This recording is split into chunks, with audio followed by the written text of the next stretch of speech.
안녕하세요. 핑크팬더 이재범입니다. 오늘은 KB 부동산 조사 기준일 2020년 5월 11일자 주간 보도자료 보도록 하겠습니다. 보시면 인천 아파트 매매 시장이 현재 다시 고개를 든다는 표현을 하고 있네요. 서울은 보합권이라는 얘기를 하고 있고요. 좀 더 밑에 내려가면은 보시는 것처럼 네, 밑에 내려서 그래프를 먼저 보면서 얘기를 하도록 하겠습니다. 수도권, 5개 강력시, 전국 이렇게 나눠져 있는데요. 지난 시간에도 말씀드린 것처럼 현재 대부분의 도시들이 사실은 내려가는 건 아니고요. 네, 왜냐면 0% 이상에 현재 있으니까요. 그 가격 상승률이 좀 줄었다. 이렇게 표현하는 게 사실 맞겠죠. 왜냐? 여전히 가격이 매 주마다 상승하고 있는 건 맞으니까요. 0.001%라도 어쨌든 상승하는 거잖아요. 네, 그래서 현재 다만 그 상승률이 좀 줄다 보니 표현이 좀 나쁘다라고 할 수도 있는 거겠죠. 그래서 전체적으로 보시면 전국 시도별 아파트 매매 가격 주간 변동률을 보시면 인천이 지난주에 가장 높습니다.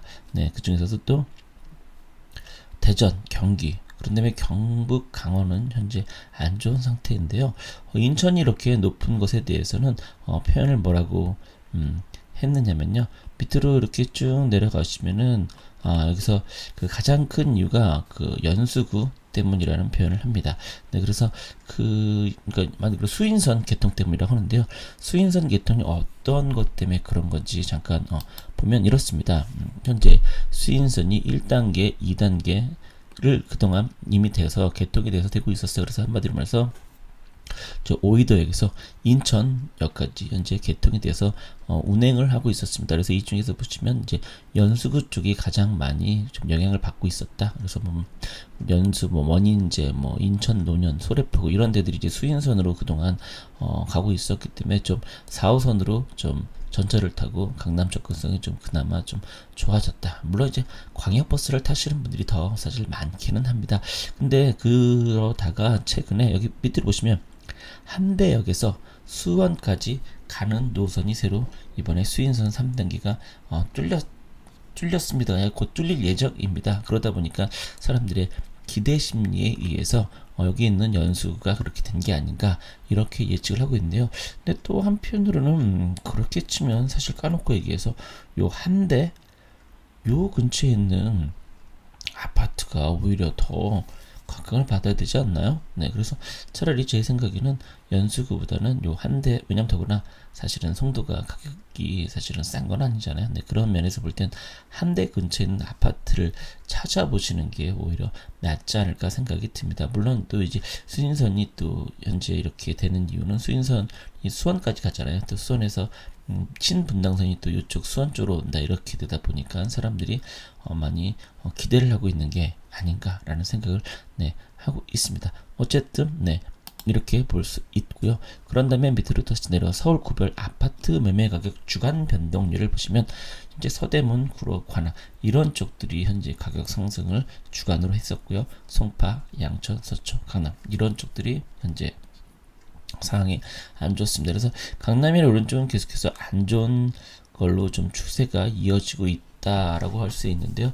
이쪽에서 보시면 구로 같은 경우는 가산 디지털 단지, 가산 구로 디지털 단지라고 해야겠죠. 네, 그리고 영등포, 여의도 업무지가 가깝기 때문에 그리고 또 9억 이하 아파트 수요가 있다 보니까 이렇게 되고 있다라는 얘기를 네, 하고 있네요. 제가 썼던 서울 아파트 지도에서도 보시면 구로에 대해서 꽤 자세하게 분석을 하고 어떤 아파트가 좋을 것인지에 대해서 알려드렸죠. 그 책 참고하시면 분명히 제가 볼 때 도움이 네, 되실 겁니다. 네, 밑으로 또 내려가시면 경기도 같은 경우는 안산 상록구, 용인 기흥구, 부천, 남양주, 수원, 건성구인데 아까 말씀드렸죠. 수인선, 네. 그래서 안산, 상록구 이런 데들이 또 그로 인해서 영향을 받고 있다라고 말씀드릴 수 있겠습니다. 그래서 실제로 안산이 계속해서 이번 상승장에도 별 기대와 이런 것들이 상승 이런 게 없었는데 최근엔 안산 쪽에도 많은 사람들이 몰려들면서 가격 상승을 하는 이유 중에 하나가 이런 그 호재가 있기 때문에 네, 그렇다라고 보시면 될 것 같습니다. 다만 이제 대신에 이제 매매 하락 을 보면 파주, 양주, 과천, 고양 일산서고 이런 것들인데요. 이런 것들은 최근에 좀 호재가 있다 보니까 오히려 좀 올랐었다가 그로 인해서 좀 이게 지지부진되고 또 생각보다 잘 진행이 안 되고 그러다 보니까 실망한 그런 것들이 아닌가라는 개인적인 좀 생각을 하고 있습니다. 그래서 보시면 용인 기흥구 같은 경우에 코로나19 거래가 많지 않고 GTS 노선, 용인 플랫폼 시티 조성 사업, 또 용인 수원 이런 것들이 있어서요. 네.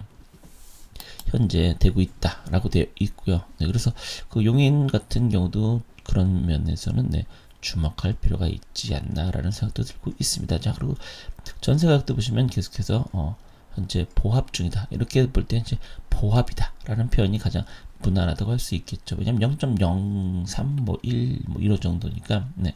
그렇게 보시면 될 것인가. 어쨌든 전세 가격과 매매 가격은 거의 비슷하게 움직이고 있다. 그런 관점에서 보신다고 하면, 그렇게 틀리지 않다라고 볼 수 있을 것 같습니다. 그런 다음에 전국 시도별 아파트 전세 가격 주간 변동률을 보더라도요. 세종, 대전, 광주, 울산 이런 곳들의 전세가 좀 잘 가고 있다라고 볼 수 있겠습니다. 그래서 이런 것들을 아무래도 전세 가격이 꾸준히 이런 것들이 실물 가치라고 할 수 있으니까요. 실제 가치가 계속해서 잘 되고 있다는 것은 그렇지 않은 곳들도 시간이 지나면 점점 좋아질 가능성이 있다라고 얘기 드릴 수 있겠습니다.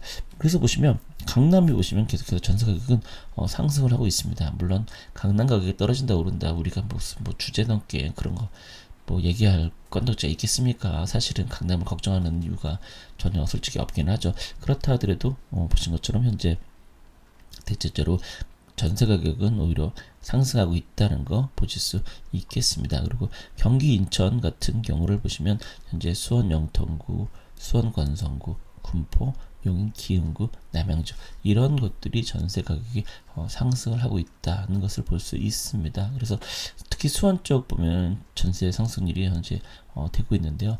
여기서 말씀드릴 수 있는 건 매매 가격이 상승하는 게 있고 전세 가격이 상승하는 게 있죠. 그렇다고 하면은 전세 가격 상승이라는 것은 결국은 실제 가치인 거고 매매 가격은 것은 어디까지나 이제 그에 따른 프리미엄이 붙었다라고 할 수 있는 거죠. 그러다 보니까 호재나 이런 거에 민감하게 반응할 수가 있습니다. 하지만 실제 중요한 건 그 동네 사는 사람들의 현재 편리성 이런 것들이 과연 정말 개선이 되느냐입니다. 그렇다고 하면은 그런 것들은 전세 가격 이 중요하다고 할 수 있겠죠. 그래서 전세 가격 상승을 하면서 매매 가격 상승을 해야 이게 탄탄한 흔히 말하는 어떤 가치 상승을 간다는 거지. 전세는 별 지지부진한데 매매 가격만 그렇게 올라간다는 것은 약간 위험할 수도 있다는 것 좀 기억하시면 어떨까 생각이 됩니다. 자, 그럼 전체적으로 매수 우위 지수를 마지막으로 말씀드리면 매매 우위 지수는 그러니까 매수 우위 지수가 점점 떨어지고 있습니다. 그만큼 아무래도 매수하라는 사람들의 그 비중이 줄고 있다. 이렇게 보시면 되지 않을까 생각됩니다. 자, 그럼 오늘 여기까지 방송해드리고요. 다음 시간에 또 찾아뵙도록 하겠습니다. 네, 저는 핑크팬더 이재범이었습니다. 고맙습니다.